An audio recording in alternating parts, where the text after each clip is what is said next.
Hey guys, let's unbox my crimper because I'm about to do another shorts. Y'all gonna see that.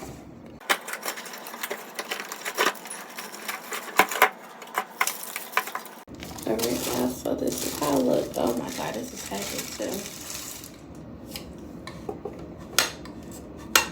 I hope I don't burn myself. I never crimped my hair before. With instructions, of course, and we're gonna read them a little bit because never had crimper. And it's probably really similar to a flat iron, so I just want to see what's the highest it go up to.